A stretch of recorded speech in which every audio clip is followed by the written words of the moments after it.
Okay, so again, welcome. You are in the right spot if you're looking for the Planners Gathering Neighborhood and Housing Development Division services and funding opportunities. Just want to remind you that, oops, sorry, just a second. Just want to remind you that the meeting is being recorded, so please mute your audio, turn your camera off. If you have questions during the presentation, I ask you to type them into the chat, and we'll address those at the end after the presentation is concluded. We'll also open it up to ask questions over the microphone if you'd like to at that time as well. So without further ado, let me introduce Jim Schaefer, my colleague, and he'll take it from there. Thanks. Thanks, Ryan, and good morning, everyone. My name is Jim Schaefer. I'm a senior planner with Oakland County Planning.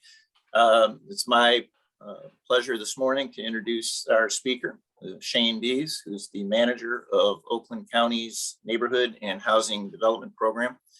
And without any further ado, we'll turn it over to Shane. Shane, if you want to go ahead and share your screen. You bet.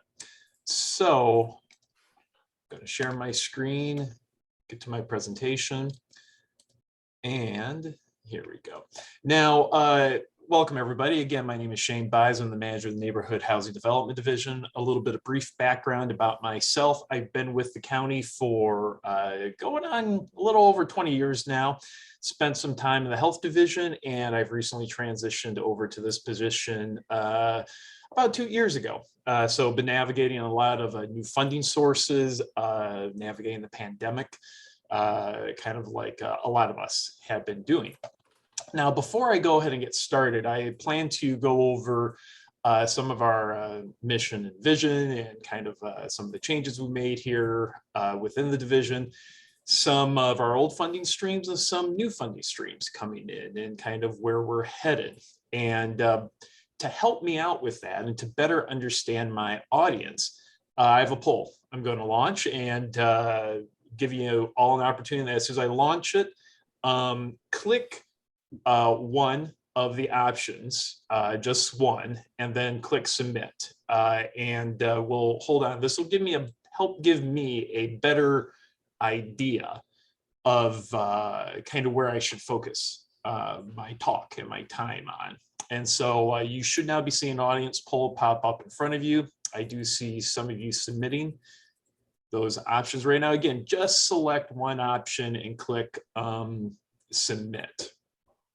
And it looks like got 80% clicked, and I'm not looking for 100%, but I'm going to wait for things to slow down a little bit. 27 of 31, 28. Okay, and it looks like that's where we're ending. We hit the 90% mark, and so I'm going to end the poll. I'm going to share the results. So you should be seeing in front. So again, I kind of gave everybody a little bit of a tip. We used to be called the Community and Home Improvement Division. Recently changed that about 1.5 years, 2 years ago.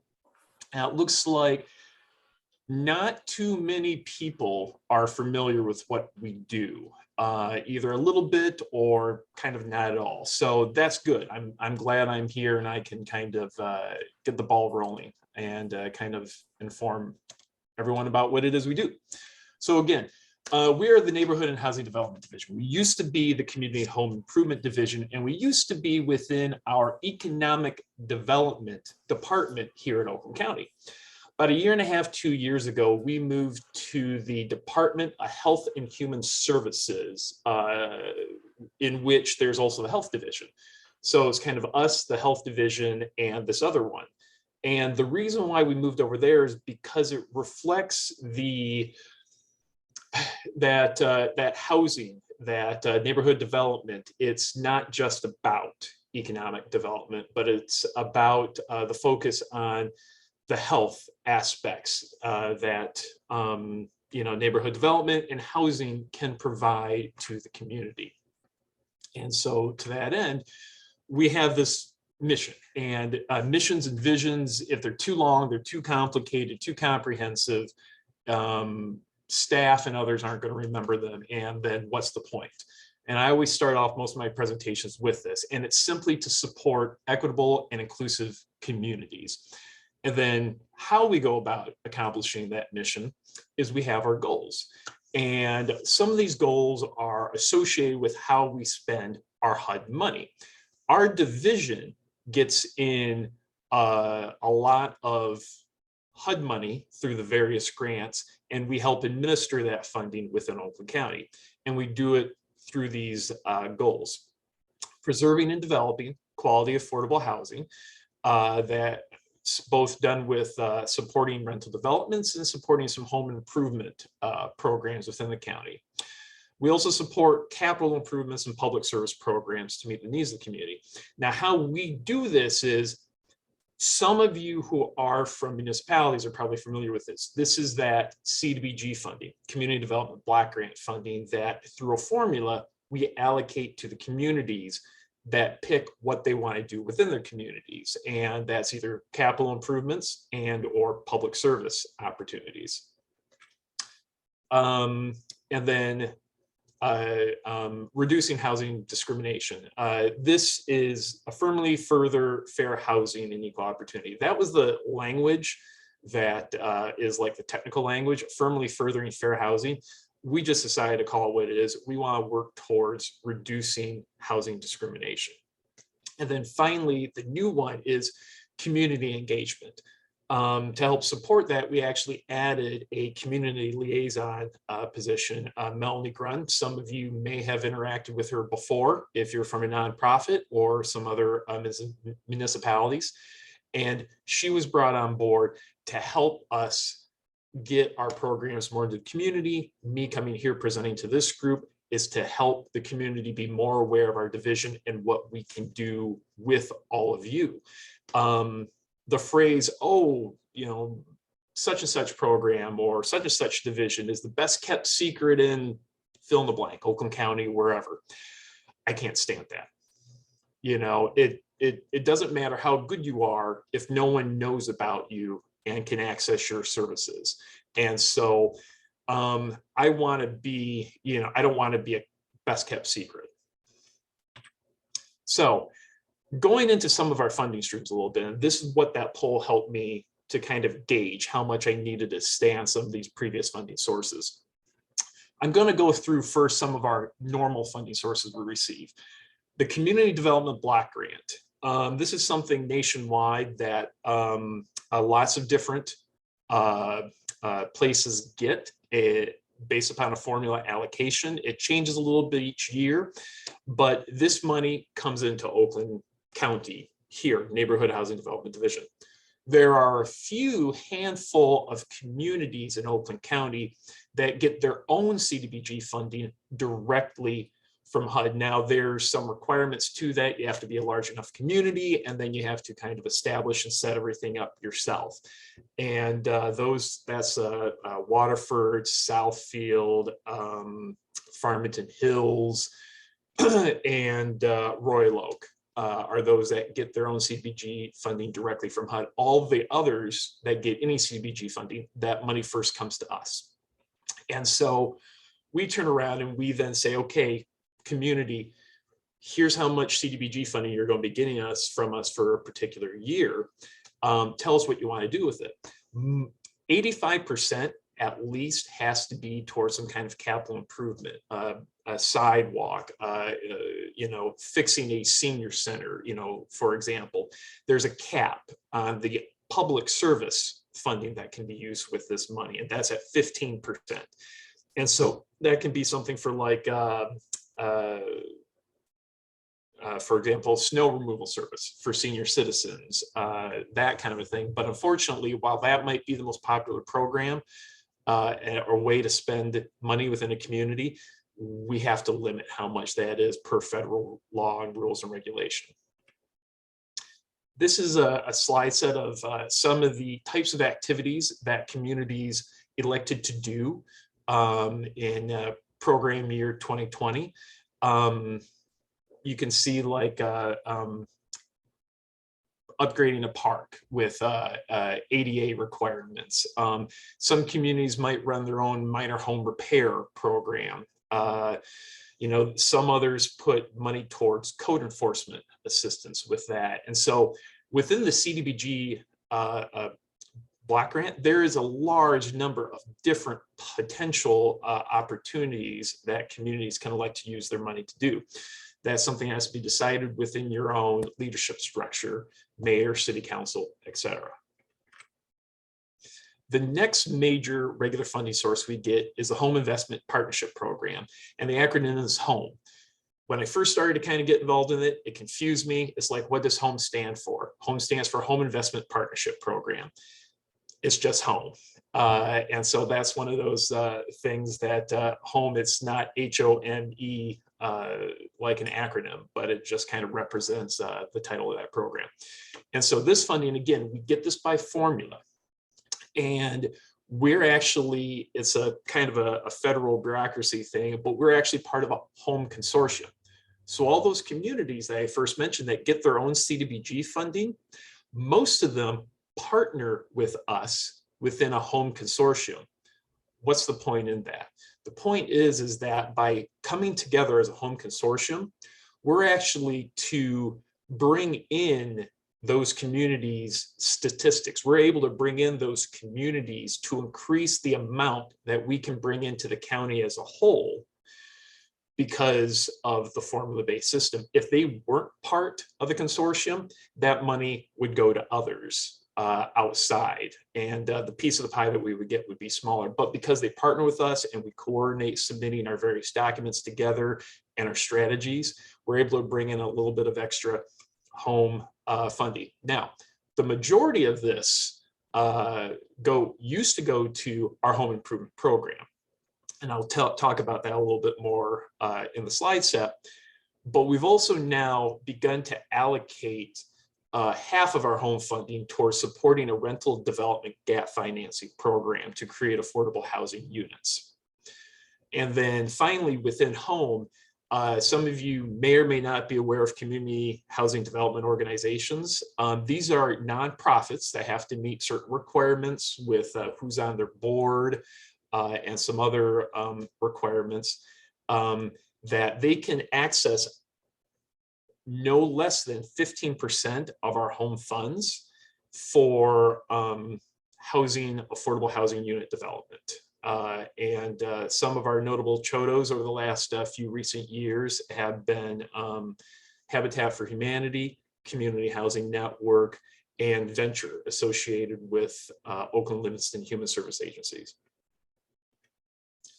Now, this is a brand new funding source, but I just kind of stuck it in here at this point because it's associated with home. So home you can do a few things with. Part of the American Rescue Plan Act was some of that money went to HUD, and it came through HUD in the form of home ARP.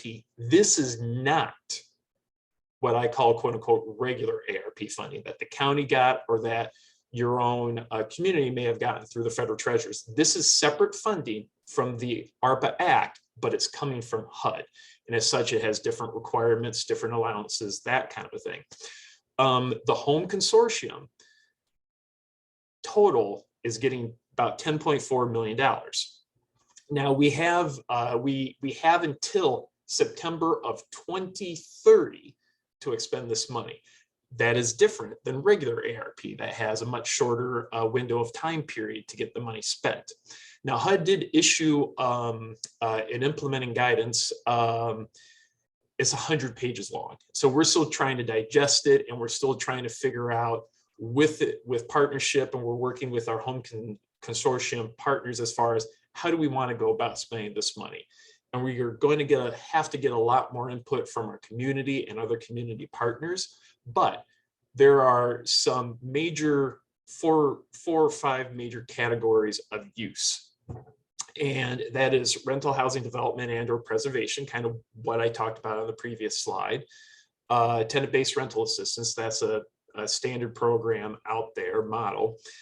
And then you can also use it to help support housing counseling services, homeless prevention services, similar to what's done with our emergency solutions grant.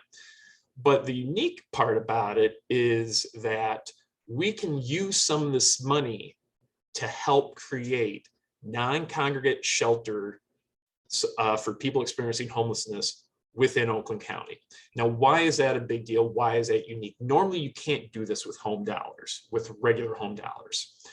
And also, there's not too many shelter beds within Oakland County, and many of those are in a congregate setting, in a dormitory type setting, that are sleeping together in bunk beds. And you can imagine, surrounding COVID-19, that's not ideal.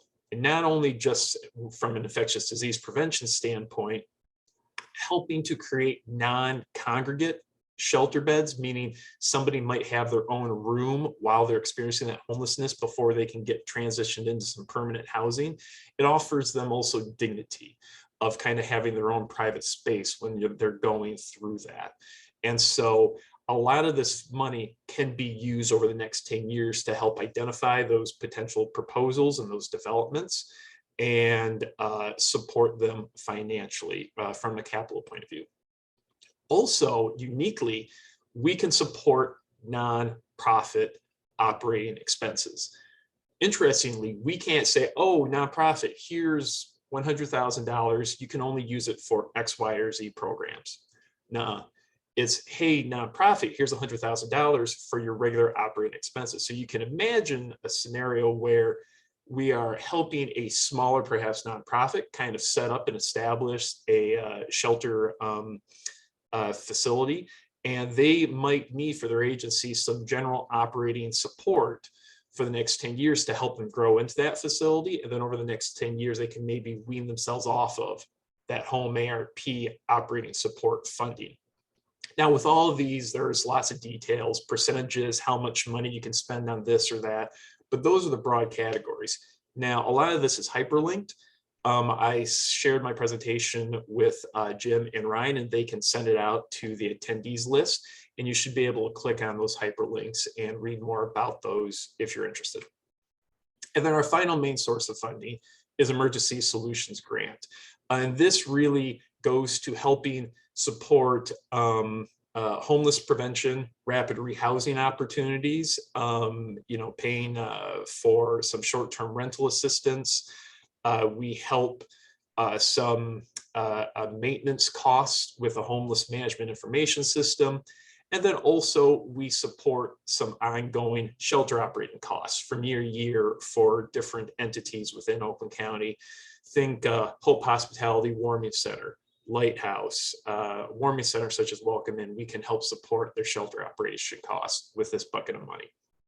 But this is by far the smallest amount of money. We only get, generally speaking, about $300,000 to $350,000 a year with this money. All right, so moving on to regular ARP, and I call this regular ARP. This is the ARP that a lot of you are familiar with. County got about $240 million from the American Rescue Plan, and we have to obligate all this funding by December 31st, 2024, and we must have it spent out by December 31st, 2026. So you can already see that it's a much quicker, about 50% quicker turnaround time than our home ARP dollars that we have. And the appropriation process is we have to work with a consultant to make sure that what we're doing is allowable, because a lot of people say, oh, it's flexible. You can do this, and you can do this, and you can do this, and you can do whatever you want with it. It's flexible up to a point. And I have to remind people to manage expectations that it's not as flexible as sometimes it's billed to be. Compared to a lot of federal funding, it's very flexible. But compared to, it's not just a blank check that the federal government has handed to us. And so we work with our consultants to say, hey, we have this need in the community, we have this program, we feel deserves some of this funding, and then we have to work with our executive and the Board of Commissioners to get that money appropriated to that particular program so we can start to spend it. And you can see some of the different areas that it can get spent on, but there's a lot more than that. All right, so I'm just going to shift gears a little bit. Those are the different major buckets of funding streams we get, and those go to support these programs. If you are familiar with us, if you were that some of those people that said, oh yeah, I remember when you were the Community Home Improvement Division, this is probably the program you're most familiar with. That's our home improvement program.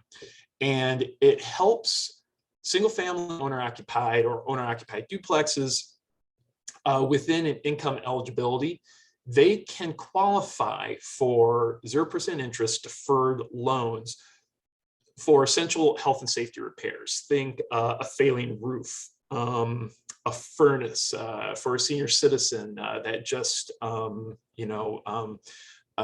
broke down and it's November and the weather's starting to turn cold, septic system assistance, things along those lines. It's up to $18,000 is our target because it is a loan. We want to be careful about not burdening that homeowner too much, but we do have exceptions, process exceptions within, think of a higher cost item such as a septic system that we can approve internally to go above that 18,000 when appropriate, based upon some other items like how much equity is in the home, that kind of thing. Now you might wonder, why don't we just hand out the money as a grant? Why a loan? Well, it's because that loan that usually comes due when the ownership of that home transfers. Perhaps that owner has passed away. Perhaps they sell the house. Well, that loan then comes due to get the lien on the house removed. And that's usually paid off by proceeds from the sale of the home.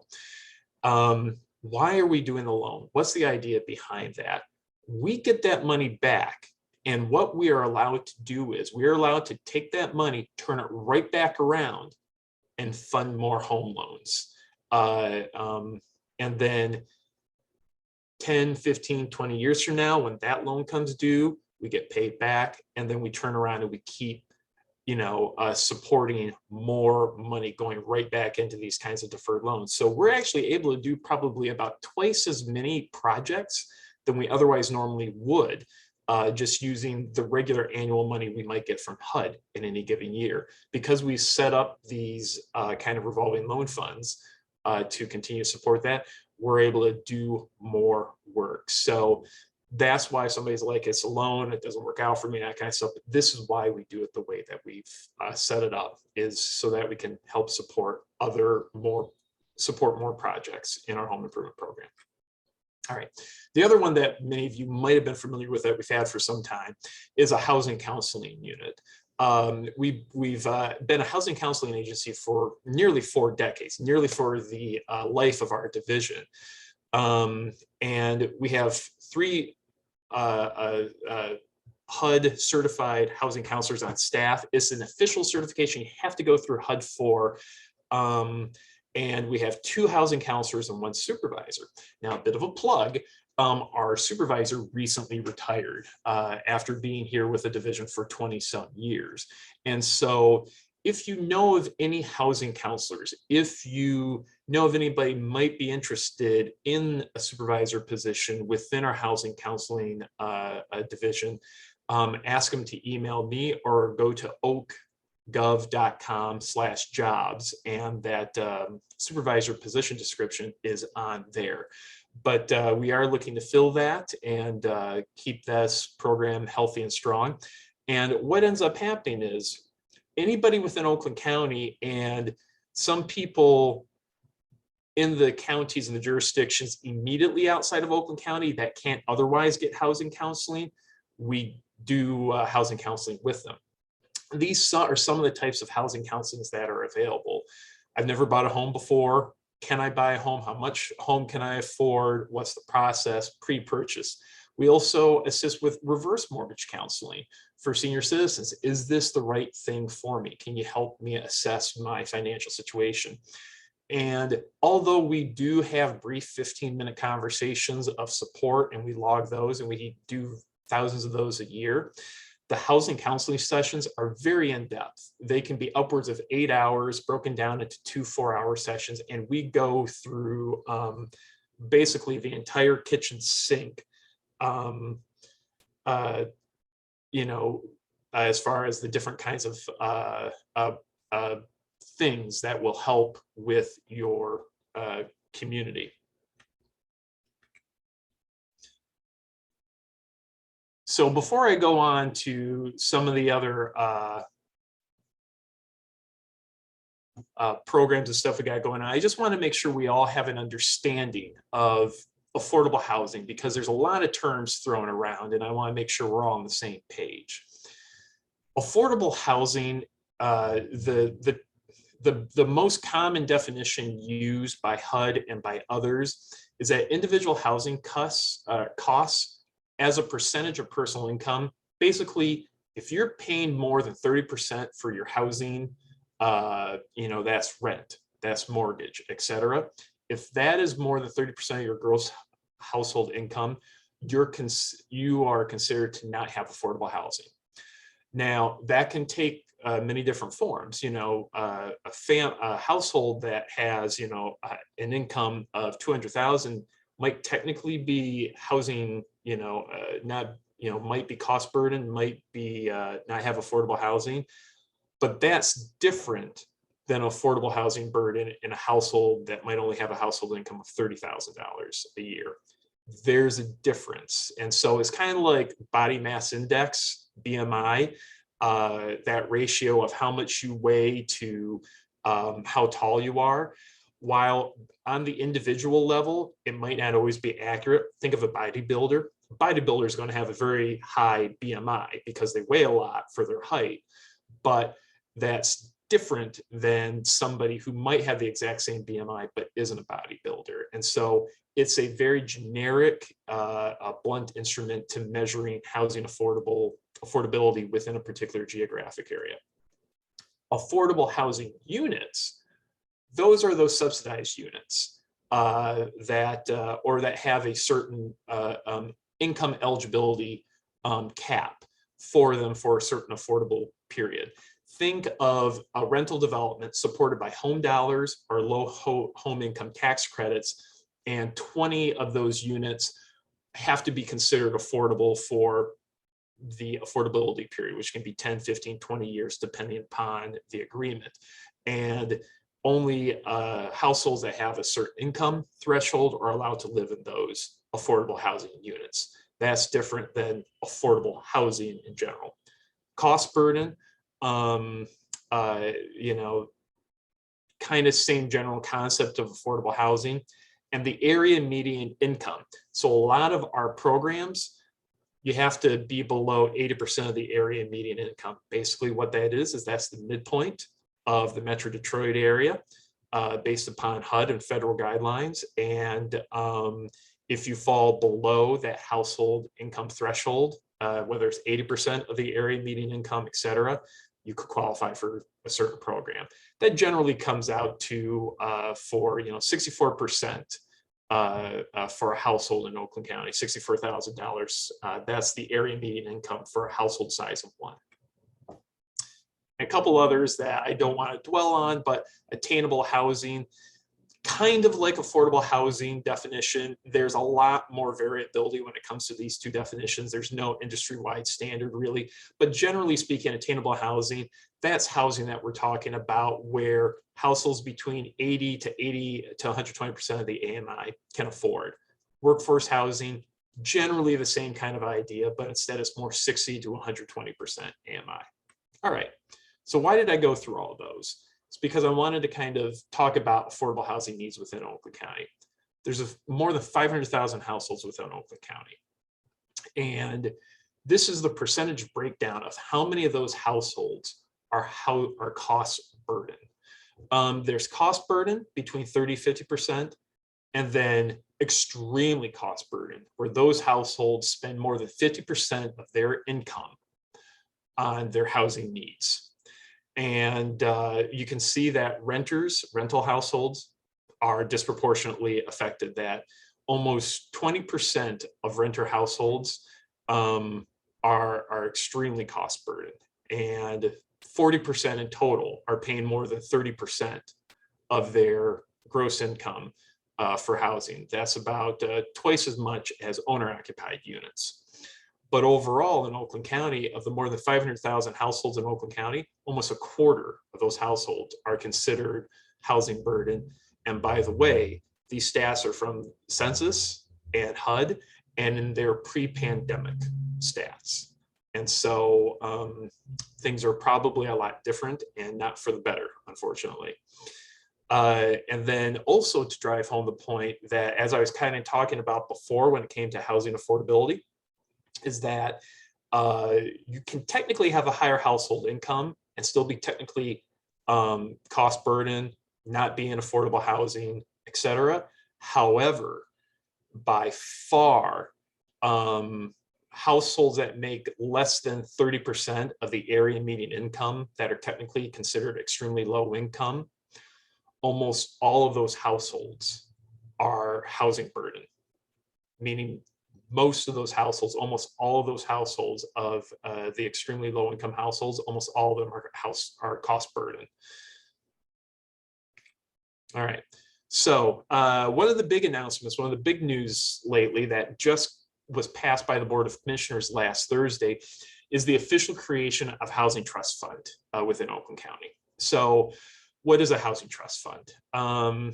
It's simply, it's a fund established by a governmental institution, city, county, state, et cetera, to receive some ongoing dedicated source of the public funding to support creation of affordable housing units. Now, there's almost 800 housing trust funds across the country, and we are another one. And they can be extremely flexible depending upon the funding requirements for that money coming in, or they can be very narrow. Kalamazoo, when they first started their housing trust fund, it was only per their adoption of how they created the housing trust fund. The funding going into it could only be used to create affordable housing units for veterans. Now, since then, and because of the success of when they first started that program, they've increased the funding and they've expanded what you can now do with that funding. So it's not just going to support veterans, but that's just an example where, depending upon the local institution and how they set up their housing trust fund and or the requirements of the funding coming in, it can be pretty much whatever what the jurisdiction wants it to be. And there's two main components, the administrative framework and the funding sources. And so this is just kind of cut and pasted from our housing trust fund miscellaneous resolution adopted by the Board of Commissioners. And this is essentially what it's charged to do. And I'll leave it here just briefly for you to read it, but it's generally broad. And that's because we wanted to allow the funding to be flexible, to kind of be nimble from any given year to the next with what the changes. And we didn't want to have to, every time we saw a need, necessarily go back to the Board of Commissioners and go through that process and say, can we now do this with the money, that kind of a thing. There's an argument to me made to do that with regards to oversight, although we do report back to the Board of Commissioners and the executive within the current framework of the Housing Trust Fund. But this will at least help us plan and know that there's some flexibility within it. Our trust fund is going to be within our division. And we are going to be bringing in a part-time manager and a part-time coordinator to help stand up that administrative component of the Housing Trust Fund. And it's also going to be governed by a 7-person Housing Trust Fund board, 1 from our division, and 6 others appointed by the Board of Commissioners and the executive office. And that board is going to have the authority and responsibility to evaluate and approve proposals for the development of affordable housing units, and also decide how we go about prioritizing what kind of developments are we asking for in any given year. So with that said, we just created this. And if you know anybody who might be interested in, the manager or coordinator position, we'd love to get in touch with them and have a conversation so we can kind of start to get this stood up. The more experience, the better when it comes to, affordable housing development opportunities involved. Now, the funding framework, that's the other component. We have it set up currently that on a regular year, we get $2 million of county general funds that have a decent amount of flexibility associated with those. We can set up as loan, very friendly loans for affordable housing unit development. And then in the future, as that gets paid back, that can then be put back into this fund to support other development opportunities in the future, very similar to how we did the home improvement program. And the idea being behind, as we get that money back more, even if it's 10, 20 years in the future, going to be able to do more good in the future. And then we also have some initial infusion of Arpa funds and $5 million of initial appropriation of Arpa funds, and then another $5 million, so $10 million in total that are assigned that we can then get additionally appropriated for the next fiscal year.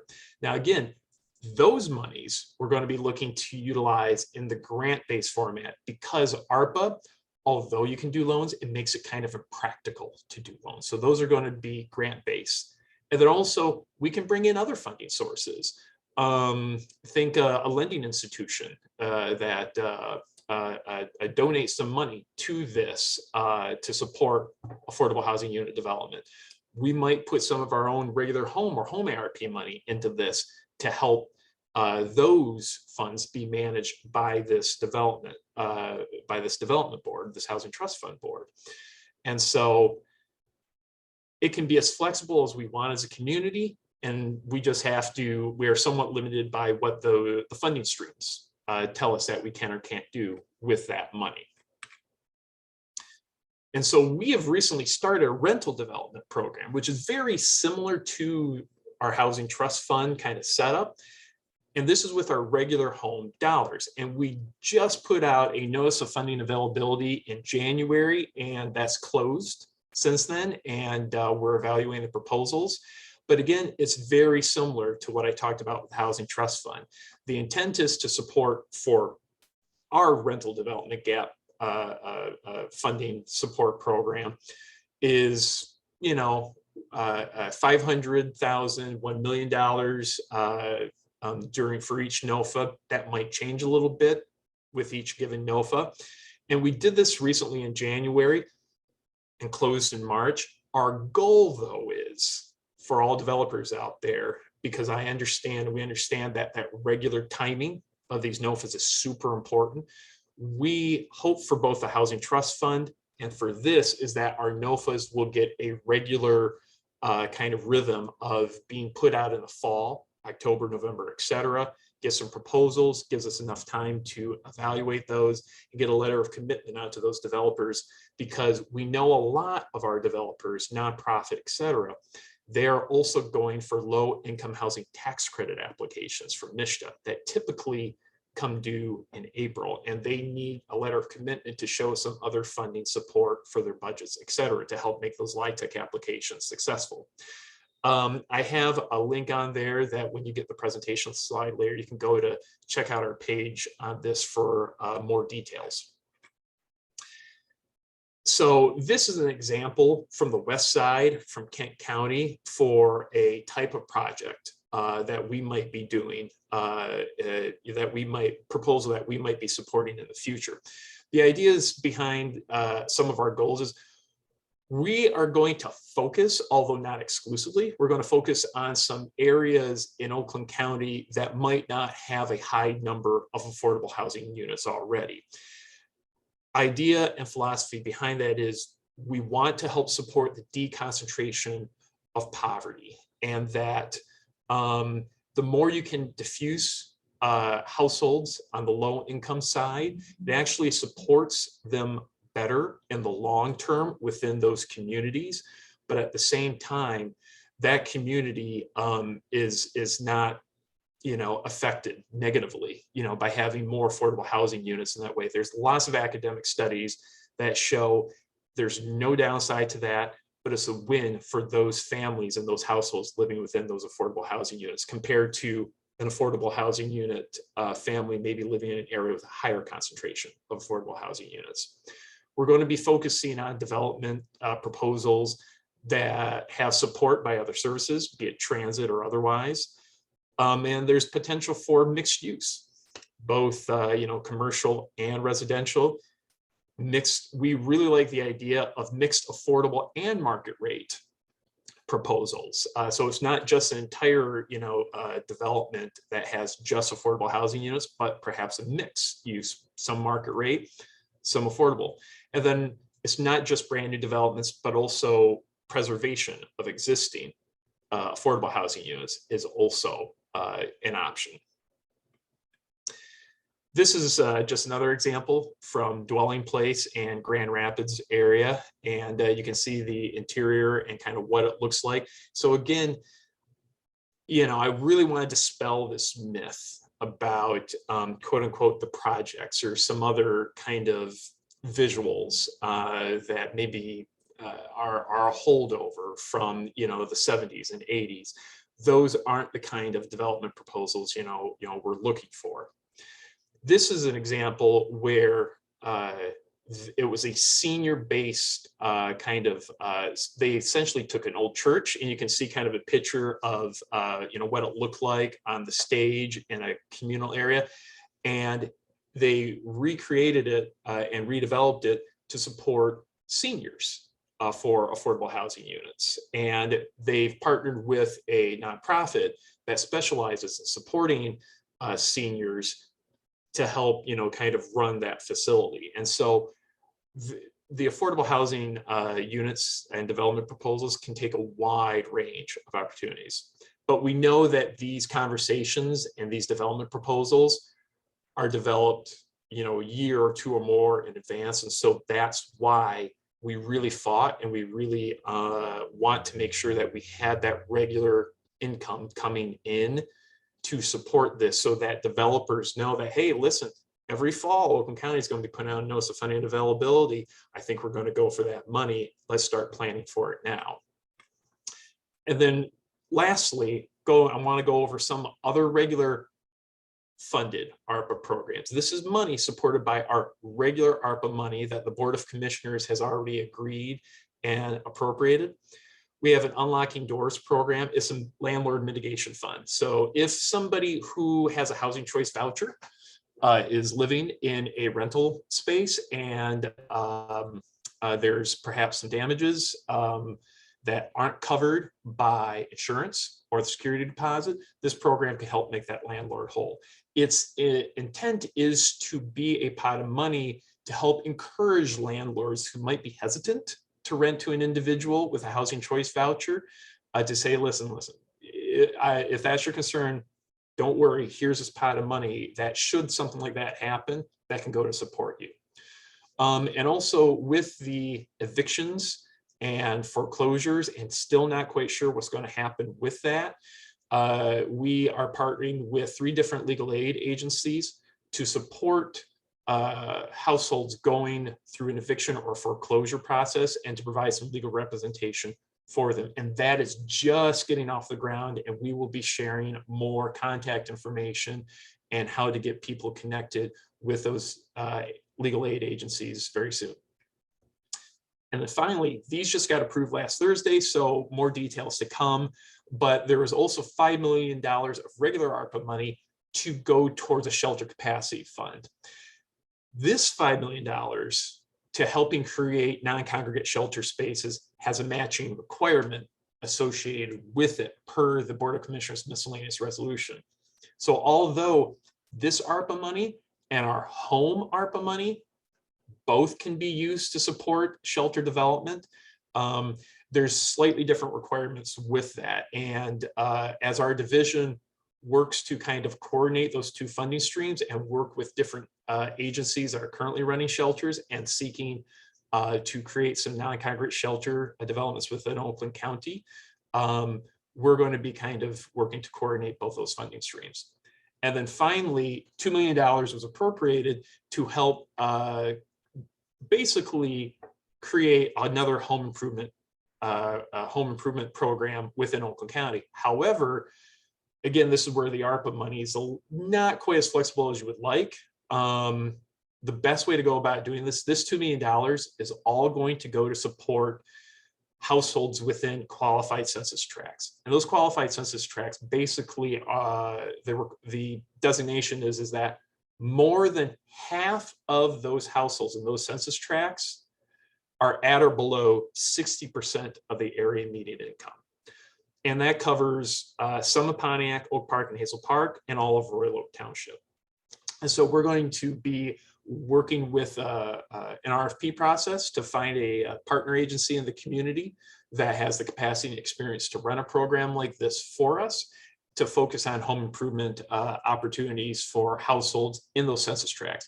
And we are going to be prioritizing senior-owned homes. And then last 2 slides, not our programs, but when you get them, I just want to make sure that you can forward members of the community off to them. Is the SERA program still going strong, still paying for rental assistance for people facing evictions and impacted by COVID-19? The link is there, the details are there. And then finally, the Michigan Homeowner Assistance Fund. This just got started, and it's run and administered by MISHDA for the entire state of Michigan. So one pot of money for the entire state of Michigan, first come, first serve. And this goes to support homeowners and households at a very generous, less than 150% of AMI, to support paying delinquent property taxes, mortgage arrearages, et cetera, to support if they're facing foreclosure, et cetera. And there's the link on there to kind of get some more detailed information. All right, so it took a little longer than I wanted, but it looks like we got about 15 minutes for some Q&A. And Ryan, I'm gonna kind of look at you and Jim. Are there some questions in the chat box that might be worth first addressing, since they were very patient, and then we can open up to verbal questions perhaps? Yeah, so let me start going through the chat. Just a question about the presentation.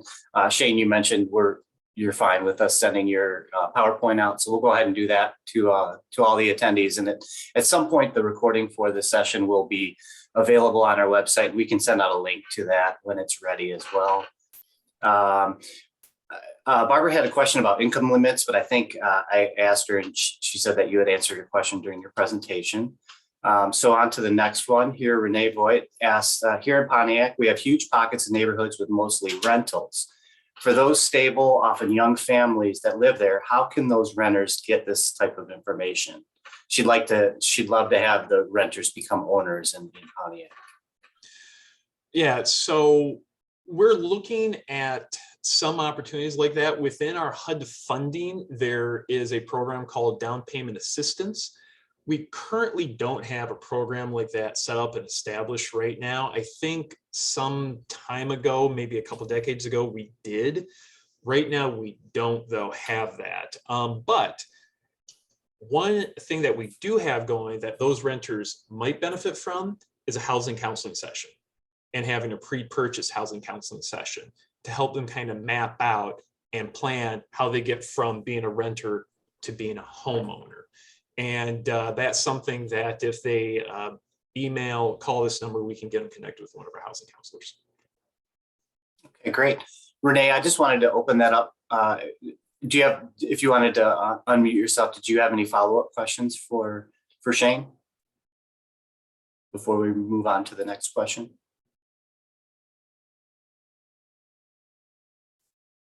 Okay. Not hearing anything, I'm going to move on to the next question. Oh, hey, Renee, did you want to ask any follow-up for Shane? Yeah, actually, really what my question or my ask would be is a lot of these folks, and I'm not saying everybody, I'm up in some, I've got some properties in some real troubled areas, and obviously the people that have more of a stake and own their places are the ones that tend to take better care of them and all of that. But how can this information, without you guys expecting them to come to you and find this information somehow needs to get to some of those families. And I think that's where there's a link missing. How can those families you know, obviously you need the municipalities to kind of help with that. But it seems like, you know, maybe if the city of Pontiac can get information like this to renters. Now, keep in mind, I suppose the landlords may not be happy with that. But, you know, how can that information get to them versus you guys assuming they're going to find it? They don't even know it's there. You know what I'm saying? There's a family right across from one of my houses, and I would love for them to be a permanent, you know, owner of the house that they live in. But I don't even think they have the resources or know, and I'm sure that they can afford it. Yeah, Renee, if it's one of those things where we're always looking for ideas, and again, like I said, we now have a community liaison here within our housing division to try to help get the word out about these programs. But again, sometimes we aren't familiar with all the different potential lines of communication. Right. And so, you know, we'll take suggestions as far as how we might go about getting the word out on any one of these particular programs to a certain audience. Yeah. We're always looking for that information. All right. I'm always willing to share my ideas. Sounds great. Thank you. Okay, next question from Brock. It's in relation to the Senate initiative to not allow short-term rentals in Oakland County. He's wondering if you have an opinion in the strategy to mitigate that. I am honestly, I'm not familiar. I haven't heard about that effort. Okay. It's to be perfectly honest with you, I've been up to my ears in just stuff that is official right now and trying to get some of these funding streams and programs set up. And so, you know, I haven't heard about I'm assuming is that a state Senate level effort, or is that Yes. Okay, yeah, I haven't heard about that. I know generally speaking that more flexibility with housing is, you know, generally a good thing, especially considering all the stressors that many households are facing. And so without knowing the details of that particular proposed bill, I gotta, you know, refrain from commenting on it specifically. Okay. Rock, did you have any follow-up with that question? Yeah, basically that House bill has already passed the House of Representatives. And the challenge here, especially when we're talking about the Housing Trust Fund and having the ability to get more residential homes that are owned by owners versus, you know, hedge funds coming into residential neighborhoods and converting homes and buying them up and making them, you know, Airbnb or Vrbo, so on and so forth.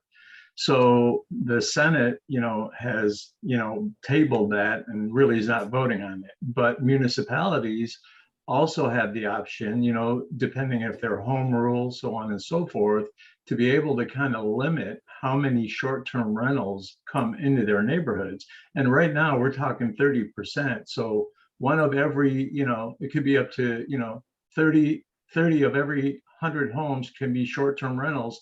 And I don't think that is what we want to do in Oakland County, to have a counterproductive initiative that goes against what Oakland County is trying to do by making sure there's affordable homes for low-income families.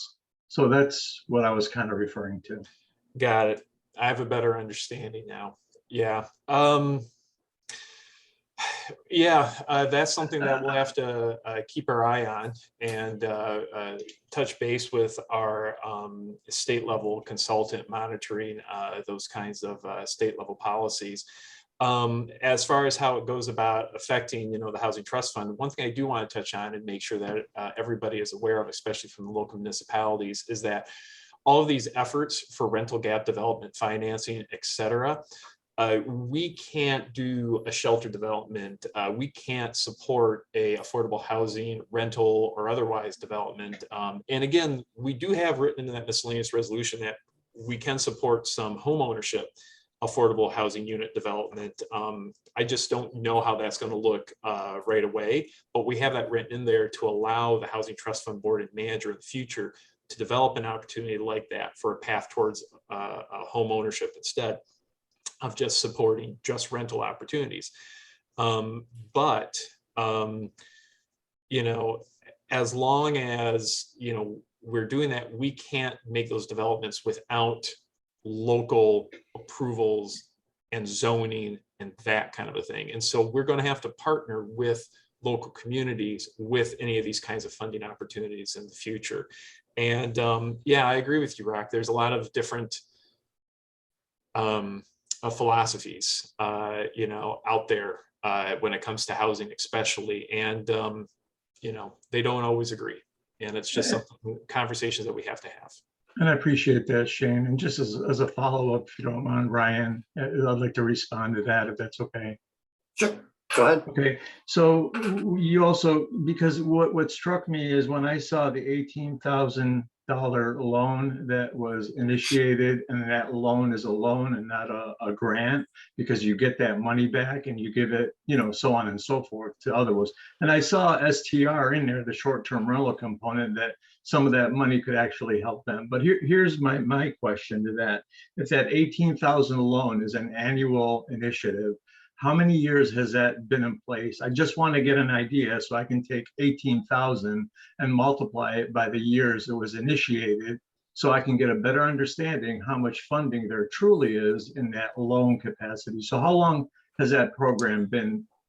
Oh, well, you know what? I can just tell you, Okay. how, so we get, as far as revolving loan income and program income, because again, those are supported by both some CDBG funds, but mostly home dollars. Sure. And we get upwards of, it depends upon how many of those loans come due in any given year, but we get upwards of $3 million a year in income to support, turning this around and doing this more. Now, again, since we've come on board here in the last couple of years, some of that money is not going to support just home improvement programs, loans, but also rental gap development financing now. Right. But now I do want you to keep in mind is that these loans aren't going to support some hedge fund company that's renting, that kind of a thing. All right. These that loans, makes me feel comfortable. yeah, these loans are for owner occupied, homes. Now, if you are a landlord and you also live in that home, like maybe you live downstairs and you're renting a bedroom to somebody, you can still qualify for this loan, but it's meant to still support owner occupied, homes. Excellent. Thank you so much for that clarification, because maybe that's what I didn't see. And obviously you're good at what you do as far as presentations, and we go so fast. I've been, sitting here frantically taking photos, but knowing that I'm going to get a link, I think it'll be better. So when I do my council comments at our next session, I want to be able to have proper information. It's the GI, GO, methodology. I want to make sure I'm saying the right things, because ultimately I'm also representing Oakland County. Thank you. All right. Yeah, thanks, Rock. It looks like we have one more question regarding HIP. Is there a list of qualified contractors? Yes, so we do have contractors that partner with us on that. You need to have a lead remediation certification, but part of the perks of being that is we pay for that if you don't already have that as a contractor. And there's some other kind of minimal things that is pretty standard for all contractors. And if we have any contractors, or if you have connections with contractors, we're always looking to get more qualified contractors. We would love to get more women-owned and minority-owned home improvement contractors on our list as well. And generally the process is, once we get an approved homeowner, go through their income eligibility, documented, that kind of a thing, what we do is on a regular basis, we have a meeting where we open up the bids. This is what the bid is to do. This is the location. And then we take, those bids from that approved contractors who are interested, and evaluate those, and then award those as appropriate, depending upon each one of those individual bids. So. Okay, excellent. So we're at the 11 o'clock mark. I just want to mention Melanie Grund put her contact information into the chat. She's the community liaison person from Oakland County. If you wanted her contact information, it's in the chat. There's no other questions in the chat. We may have a couple more minutes. If anyone has one last question that they want to unmute themselves and ask Shane, be happy to take that.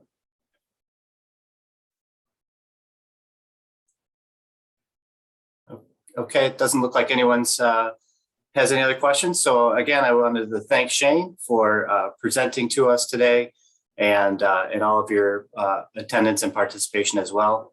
Thanks again. Have a great day. Thanks, everyone.